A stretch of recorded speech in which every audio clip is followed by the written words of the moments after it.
नमस्कार दोस्तों। जुलाई 1947 की बात है। अमेरिका में यूएफओस को लेकर एक बड़ा क्रेज चल रहा था। देश भर से छोटे बड़े शहरों से खबरें आ रही थी कि लोगों ने आसमान में फ्लाइंग सॉसर्स उड़ते हुए देखे, यूएफओस को देखा। इस क्रेज की शुरुआत करीब एक महीने पहले 24 जून को हुई थी, जब प्राइवेट पायलट केनेथ आर्नोल्ड ने क्लेम किया कि उन्होंने सियाटल शहर के पास एक पहाड़ी के नजदीक 9 चमकीले यूएफओस को उड़ते हुए देखा। इन्होंने कहा कि वो बड़ी तेज उड़ रहे थे, उनकी स्पीड 2000 किलोमीटर पर आवर थी।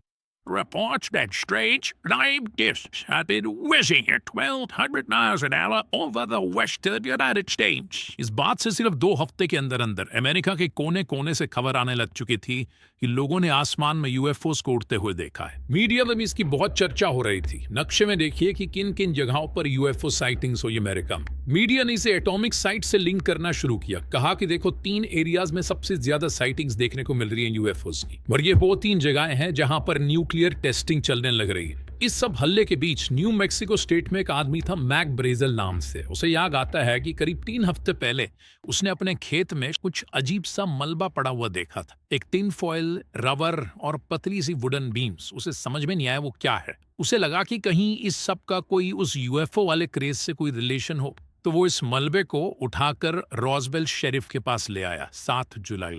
इस पर अटेंशन पड़ी एक आर्मी ऑफिसर की, कर्नल विलियम ब्लैंकहर्ट, जो कि कमांडिंग ऑफिसर थे रॉसवेल आर्मी एयरफील्ड के। अगले दिन रॉसवेल आर्मी एयरफील्ड एक स्टेटमेंट रिलीज करती है, ये कहते हुए कि अभी तक जो अफवाहें सुनी जा रही थी फ्लाइंग डिस्क को लेकर, ये अब हकीकत बन चुकी है। The 509th Bomb Group of the 8th Air Force, Roswell Army Airfield was fortunate enough to gain possession of a disc.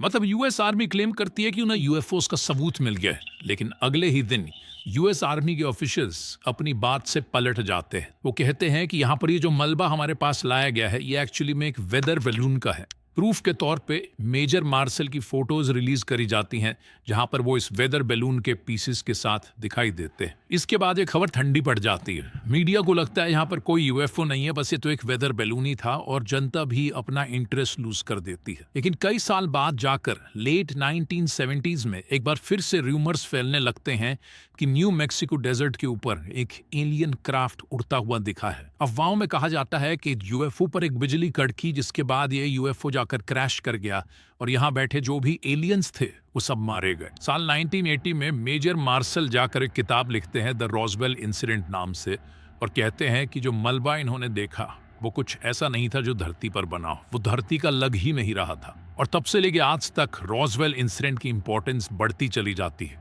नई थ्योरीज उभर कर आती हैं। लोग कहते हैं कि एक जो क्रैश हुआ था यूएफओ का, एक्चुअली में यहाँ पर एक जिंदा एलियन पाया गया था। यूएस आर्मी ने उस एलियन को एक सीक्रेट जगह पर ले जाकर रख दिया है, और कुछ लोग मानते हैं, कहते हैं कि आज के दिन तक वो एलियन एक टॉप सीक्रेट जगह पर कैद है। यूएस आर्मी कोशिश कर रही है एलियन टेक्नोलॉजी को रिवर्स इंजीनियर करने की और एलियन लाइफ पर रिसर्च करने की, लेकिन ये सब कुछ होने लग रहा है एक बहुत ही टॉप सीक्रेट लोकेशन पर, जिसका नाम है एरिया 51। आइए समझते हैं इस रहस्य को आज के इस वीडियो में। Since the late 1940s, Americans have been fascinated by a mysterious region in Nevada known as Area 51. What exactly goes on at Area 51? The Area 51 area? Area 51. The Air Force has recently made public an archive of New York report investigation. Are there any alien remains in Area 51? Area 51 actually में दोस्तों US military की एक facility है, जो आपको रेगिस्तान के बीचों बीच मिलेगी, किसी भी शहर से मीलों दूर। यहां पर आना, ट्रेस पासिंग करना और आम जनता के लिए इसके अंदर जाना बिल्कुल भी अलाउड नहीं है। बाहर आपको कुछ इस तरीके के साइन बोर्ड्स दिखाई देंगे, photography of this area is prohibited. अगर कोई सस्पिशियस एक्टिविटी हो यहाँ पर तो डेडली फोर्स से रिप्लाई किया जाएगा। बार बार वार्निंग वार्निंग वार्निंग लिख रखा है साइन बोर्ड्स पर। तो क्या है एक्चुअली में इसके अंदर? एक बड़ा इंटरेस्टिंग इंसिडेंट हुआ था आज से कुछ साल पहले दोस्तों, इस एरिया 51 को लेकर। जून 2019 की बात है। जो रोगन ने अपने पॉडकास्ट पर बॉब लजार को इनवाइट